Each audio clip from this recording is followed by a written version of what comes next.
아침 말씀은 요한계시록 14장 1절에서 5절까지 말씀입니다. 제가 1절에서 3절 말씀까지 읽겠습니다.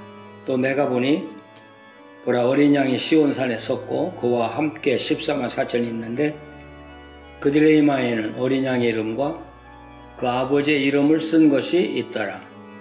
내가 하늘에서 나는 소리 들으니 많은 물소리와도 같고 큰 우레소리와도 같은데 내가 들은 소리는 검은 고 타는 자들이 그 검은 고를 타는 것 같더라. 그들이 보좌 앞과 내 생물과 장로들 앞에서 새 노래를 부르니 땅에서 속량함을 받은 14만 4천 밖에는 능히 이 노래를 배울 자가 없더라. 우리가 지금 요한계시록을 읽어가고 있는데요.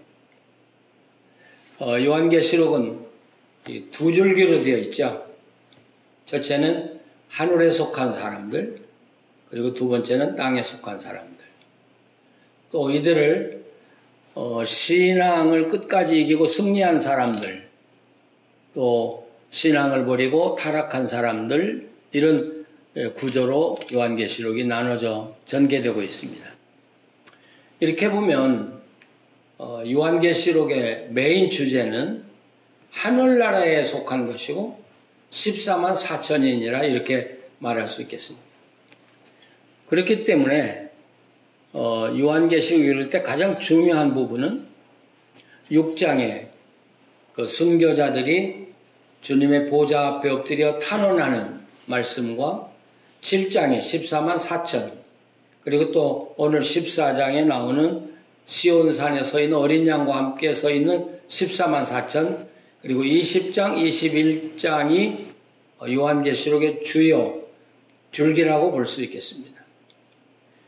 그리고 나머지는 이 하늘나라의 영광을 보여줌으로써 또는 하나님을 배반하고 세상으로 나간 사람들, 세상 사람들은 말할 것도 없지만 그들의 모습을 보여주면서 사탄을 따라가면 어떻게 되는지, 또 하늘나라의 영광이 얼마나 큰지를 보여줌으로써 지금 유혹을 받고 있거나 또는 이 짐승의 강압의 문역에서 신앙에서 떨어져 나가려고 하는 사람들을 견고하게 붙들려고 하는 의도가 여기에 있습니다. 오늘 14장은 바로 승리한 성도들의 전체의 모습이 보여집니다. 시온산에 어린 양이 있었고요. 거기에 구원받은 14만 4천이 함께 있습니다. 여러분, 이 모습은 장차 우리가 주님 오시고 하나님 나라에 갔을 때 이루어질 모습을 미리 앞당겨서 오늘 우리에게 보여주시는 겁니다. 어떤 사람들은 이것을 휴거라고 해석하기도 하는데 그것은 잘못된 해석입니다. 마지막에 있을 하늘나라의 모습을 당겨서 미리 보여줌으로써 성도들을 위로하고 격려하고 또 위기에 빠졌거나 흔들리는 성도들을 붙잡아 주려고 하는 그런 의도에서 보여주는 이 말씀이죠. 이 14만 4천들이 결국 우리가 말한 대로 실수가 아니고 이것은 상징적인 수라고 이야기를 해왔습니다. 그렇기 때문에 구약의 14만 4천, 신약의 수를 헤아릴 수 없는 많은 사람을 합해서 여기 14장에 보면 14만 4천으로 다시 나오지 않습니까? 그렇기 때문에 7장에서 14만 4천과 수많은 수를 합한 것은 결국 14만 4천이라는 수가 되는 것입니다. 어떤 사람들은 이런 말을 해요. 하늘나라 좋기는 한데 너무 심심할 것 같다. 하늘나라에 가서 뭐하고 지나지? 그런 이야기들을 우리가 많이 합니다만, 여러분, 우리가 하나님 나라에 가고 그리고 하나님 앞에 서면 우리가 제일 먼저 해야 될 게 하나 있는 것 같아요. 그것은 찬양입니다. 오늘 이 말씀도 또 내가 보니 보라 이렇게 돼 있죠. 보라. 이두 보라 이런 말인데 요한계시록에 많이 나오는 이야기죠. 요한이 그 광경을 보고 너무 놀라워서 소리치는 거예요. 보라! 이렇게 소리치는 말씀으로 지금 이 14장이 시작되는 것이죠. 요한은 봤어요. 승리한 성도들이 주님과 함께 서 있고, 그리고 하나님의 보좌 앞과 그리고 내 생물과 장로들 앞에서 새 노래를 부르는 모습을 보았습니다. 여러분 한번 상상을 해보시죠. 14만 4천이 실수가 아니고 상징이라고 한다면 창조 이후에 지금까지 구원받은 수가 수백억이 될지 우리가 계산할 수가 없죠. 수백억이 된다고 합시다. 구원받은 수백억의 사람들이 하나님의 보좌 앞에서 찬양을 부르는데 이 소리가 얼마나 웅장하겠습니까? 산이 흔들리고 바다가 뒤집히는 아마 그런 웅장한 목소리였을 것입니다. 그런데 여기서 우리가 주목할 것은 그들이 노래를 부르는데 검은 고 타는 자가 검은 고 타는 것 같더라 이렇게 돼 있죠. 네, 이 검은 고라고 하는 말은 그냥 일반적인 검은 고라고 하는 것보다는 하나의 검은 고를 이야기합니다. 수백억의 합창단이 노래를 부르는데 검은 고 하나 타는 것처럼 섬세하고 완벽한 하모니를 이뤘다고 생각한다면 우리가 이 세상에서는 그런 찬양을 들어볼 수가 없겠죠. 얼마나 영광스럽습니까? 오늘 전화 또 이 방송을 들으시는 여러분들이 마지막에 시온산에 서서 하나님을 찬양할 것입니다. 뭐 이 세상에서는 목소리가 좋기도 하고 나쁘기도 하고요. 그러나 그 나라에 가서는 아마 천사들 목소리보다 더 아름다울 테니까 우리가 마음껏 하나님 찬양할 수 있지 않겠습니까? 지금 우리가 그 생각을 해봐도 황홀합니다. 이 주님은 지금 고난당하는 하나님의 사람들이 이 모습을 보여주면서 장차 너희들이 승리하면 당신들이 승리하면 나와 함께 시온산에 쓸 것이고 하나님 앞에서 이 영광스러운 찬양을 부를 것이다. 아니 한 번만 부르는 게 아니라 계속해서 찬양을 부르며 살 거라고 보여주는 말씀입니다. 이 노래는 아무나 부를 수 없다고 그러죠. 새 노래. 14만 4천 구원받은 사람들만 이 노래를 배울 수 있고 부를 수 있는 그 노래입니다. 우리가 지금까지 14만 4천에 대해서 이야기를 많이 했습니다만 여기서 다시 한번 그러면 14만 4천에 속한 사람들이 누구냐 하는 것을 여기서 다시 한번 보여주고 있습니다.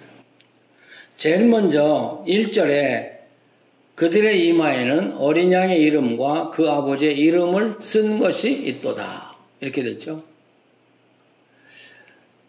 여기 아버지의 이름과 예수 그리스도의 이름을 쓴 것이 있다.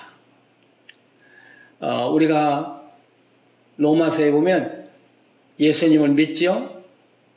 믿으면 우리를 의롭다고 받아주는 것이죠. 의롭다고 받아준 것은 이제 하나님의 자녀가 되었다는 것이죠. 완벽한 자녀가 되었다는 것이죠. 아마 이 자녀가 되었다는 표가 예수님의 이름과 하나님의 이름을 써주었다. 이건 상징적인 것이겠죠. 바로 그렇게 표현하고 설명하고 있다고 생각이 됩니다. 우리가 의롭다함을 받았습니다. 그리고 우리는 하나님의 자녀입니다. 그렇다면 나는 보지 못하지만 하나님 보실 때 우리에게는 예수 그리스도의 이름이 써졌고 아버지의 이름이 써있는 자들입니다. 두 번째로 이 14만 4천에 속하는 자들은 거기 3절에 보면 새 노래를 부르니 땅에서 속량함을 받은 14만 4천 밖에는 능히 이 노래를 배울 자가 없더라. 속량함을 받은. 물론 우리가 인침을 받았으니까 속량함을 받았죠. 예수 그리스도의 피로 우리의 죄가 다 갚아진 거예요. 그리고 우리가 죄 없는 자가 되고 하나님 앞에서 의롭다고 인정을 받고 자녀가 된 사람들, 그들이 바로 14만 4천에 속한다는 것입니다. 근데 4절 말씀부터 이 14만 4천의 설명이 좀 더 색다르게 나타나죠. 이 사람들은 여자와 더불어 더럽히지 아니하고. 이 말을 들으면 우리 여자 성도들은 기분이 나쁠 거예요. 왜 여자들이 더러운 거냐? 남자들은 안 더럽냐? 이런 이야기도 하겠죠. 근데 여기서 여자라는 말은 이제 우리가 요한계시록 17장, 18장에 나가보면, 특별히 18장에 가면 로마 황제로 상징되는 로마 제국을 음녀라고 부르고 있습니다. 음녀. 그러니까 여기서 여자는 우리가 말하는 보통 여자가 아니라 성경에서 상징하는 로마 황제로 상징되는 로마 제국 음녀. 그러니까 결국 로마 황제에게 굴복하고 로마 황제를 섬기고 그리고 그 사회 음란한 생활에 빠져 살아가는 사람들을 우리가 음녀와 이 여자와 더불어 더럽혀진 사람이라고 이렇게 말할 수 있습니다. 여기서 여자와 더럽혀졌다는 말은 두 가지 의미가 있죠. 하나는 영적으로 음행했다는 이야기죠. 우리는 하나님과 계약을 맺은 자녀입니다.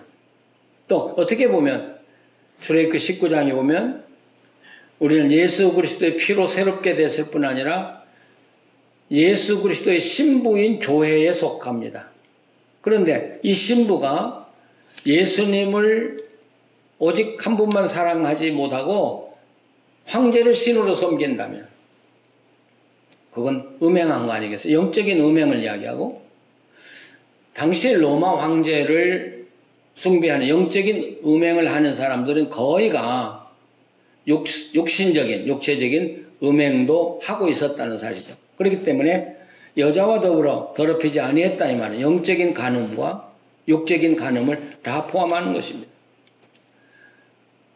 우리가 13장 마지막에 보았지만 로마에 사는 부자나 가난한 자나 배운 자나 못 배운 자나 지위가 높은 자나 낮은 자나 그 땅에 사는 모든 사람들은 이 로마 황제를 신으로 섬기고 굴복했다는 이야기죠.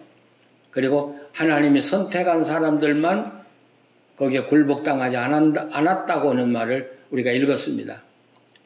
바로 거기에 남아있는 소수, 굴복하지 않은 소수, 바로 이들이 여자와 더럽히지 않은 자들입니다. 그러니까 자연히 순결한 자들이죠. 이 순결한 자들은 어린 양이 어디로 인도하든지 따라가는 사람들입니다. 다윗이 시편 23편에 여호와는 나의 목자 노래 부르죠. 목자.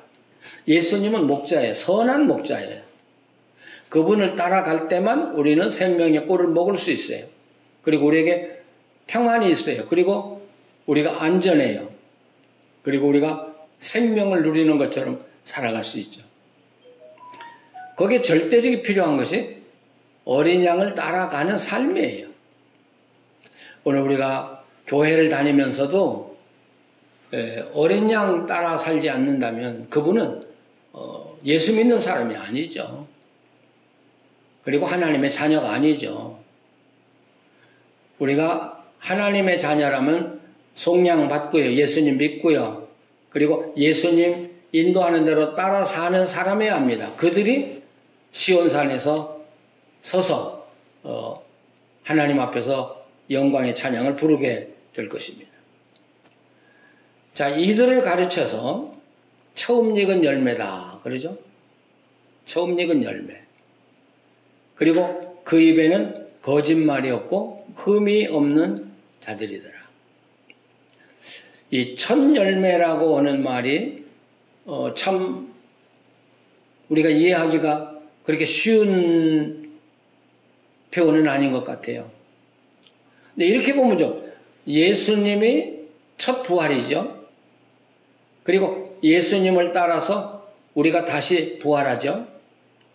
근데 어떻게 보면 내가 하나님 앞에서 첫 부활이 되는 거예요. 그러면 우리가 첫 열매가 된다고 볼 수가 있죠. 모든 사람들이 다른 사람에 붙어서 열매를 맺는 자들이 아니라 그리스도에게 붙어서 열매를 맺는 자들이기 때문에 하나님 보실 땐 모두가 다 첫 열매, 거룩한 거예요. 하나님에 속한 거예요. 그 입에는 거짓말이 없다. 여러분, 이것도 로마 황제를 신으로 섬기는 것과 관계가 되죠. 예수님을 내 주님이라고 부르고 또 세상에 가서는 세상이 내 주인이라고 부른다면, 또 로마 황제가 내 신이고 주인이라고 부른다면 이보다 큰 거짓말이 어디가 있겠습니까? 이건 엄청난 거짓말입니다. 그리고 흠이 없다. 그러니까 이 14만 4천 시온산에 섰는 사람 올곧게 주님만 믿고 주님만 사랑하고 주님만 찬양하고 주님만 고백하고 사는 자들, 바로 그런 사람들을 이야기하고 있습니다. 오늘 우리가 이 말씀을 이렇게 읽으면서 어때요? 이 세상의 모든 거 다 잃어버려도 이것만 잊어버리지 말아야 되지 않겠습니까? 하나님 나라에 주님과 함께 시온산에 서서 영광의 찬양을 부르고 하나님의 영광을 누리는 그 삶은 무엇으로도 빼앗겨서는 안 될 것입니다. 그런데 우리가 오래 신앙생활 하다 보면 신앙의 목표가 흐릿해져요. 우리가 주님만 바라보고 살아오던 삶이 세상도 바라보고요. 세상의 영화도 보고요. 또 음탕한 그런 삶에도 빠지기도 하고요. 우상도 섬기고요. 주님은 지금 우리를 기다리고 계시는데 우리가 그런 생활에 빠져서 더럽고 추한 생활을 한다면 주님의 마음이 얼마나 아프시겠습니까? 우리를 바라보는 주님이 얼마나 탄식을 하시겠습니까? 세상은 점점 악해집니다. 유혹도 많아집니다. 또 어떤 세력이 나와서 우리의 신앙을 꺾으려고 우리를 압박하려는지 모릅니다. 그러나 짐승을 따라간 결과는 짐승이 망할 때 그들도 다 망합니다. 우리 선한 목자신 주님을 따라간 자들은 영원히 삽니다.